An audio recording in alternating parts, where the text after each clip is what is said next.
I was pleased with the result, but certainly not satisfied with the performance. I think we were flat. It's probably a good word. I thought we came out pretty flat. First half, we were nowhere near good enough for what we, expect as a group and as a team.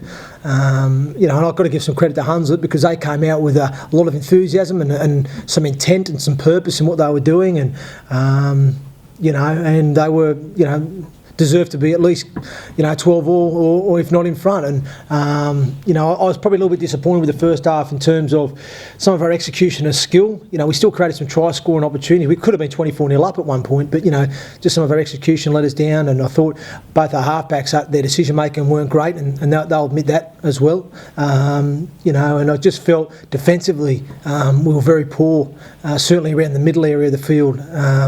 We weren't getting numbers in, we weren't getting square on into contact, we weren't winning our collisions, and we were allowing too many offloads. And to be fair, Hunslet were just making too many metres and getting on the front foot too often for my liking. And obviously I addressed that at half time with the players and said, look, that was, that was far from good enough, and we've been soft in certain areas of the game. And defensively I was really disappointed with how we were that first half, and to concede 2 soft dummy half tries as well made it even worse. But like I said, with the ball, I thought we started the game reasonably well with the ball, and we sort of went in front, and then we just started to try and overplay. And like I said, some of our execution of skill and some of our decision making just was poor, and it wasn't good enough. And like I said, far from the standards that we set as a team. And like I said, I had to give credit to Hunslet because they did complete well, and they were running hard, and they were asking questions, and and therefore they were 12 all at half time. But I thought second half we came out.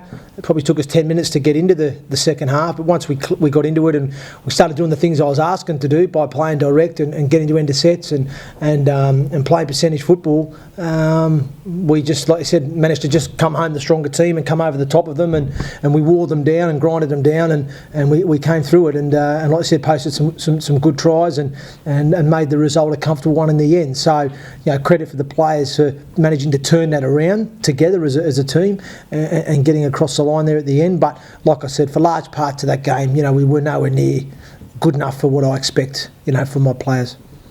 Yeah, I suppose. Yeah, I don't think you can sort of have a preference either way. Obviously, it's always pleasing to nil an opposition. To nil an opposition in 40 minutes is a great effort. So, yeah, like I said, we can take a lot of positives from the second half. And I spoke that to the boys in the sheds after the game. That we've got to learn a lot from certainly that last 20, 25 minutes of the game, how we played with the ball. And like you say, defensively, yeah, we were a lot better. I think a couple of our tries we earned off the back of some great defensive work. We limited Hunslet to some not very many metres coming out of yardage, and hence gave us the field position, and we were able to capitalise on that. So, there's certainly some positives, but I still feel at times, though, defensive in the second half where we still were a little bit sloppy in certain areas. We could have been a bit better, a bit more efficient is probably the word in some of our tackle, in-tackle management and stuff like that. But overall, yeah, like I said, the last 20-25 was pretty pleasing as a whole.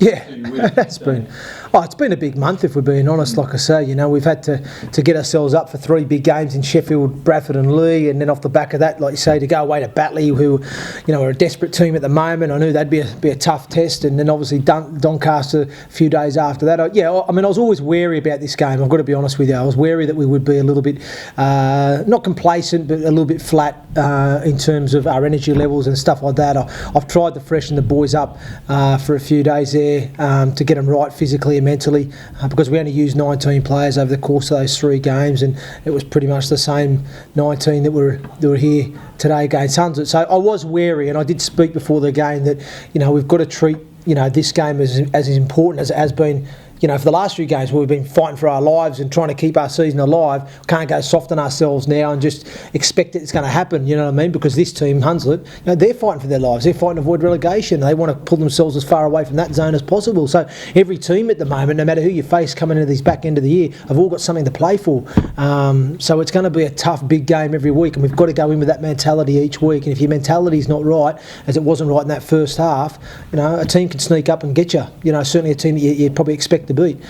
So I can't take nothing away from Hunslet today, because I thought they came here, they prepared well. I know they travelled down the night before, and they did everything professionally to prepare to win this game. And like I said, they gave us a very spirited performance, and we're in the game there for large parts of it until obviously the back end where they fell away. Yeah, well, obviously Will's a quality player, and that's why we signed him. And you know, and I know enough about Will through speaking to my brother Ian and what I've seen of Will and playing against Will over the years and whatnot for France and for Catalans, and so I know what he'll bring to this team. He's a very, very gifted playmaker, and as well, he's a very good defensive halfback as well.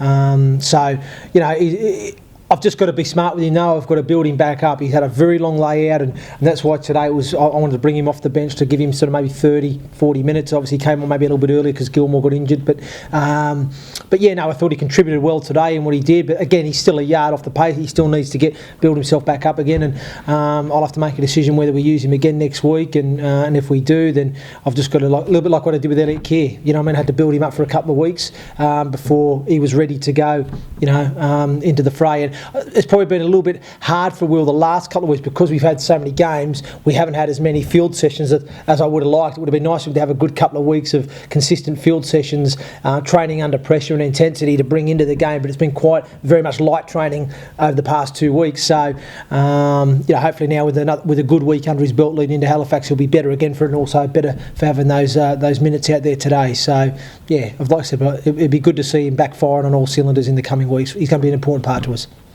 Yeah, well, Harrison, I think first he's got to go for a scan, but the first fear is he's done his MCL, potentially ACL. So, again, we don't know what grade that is.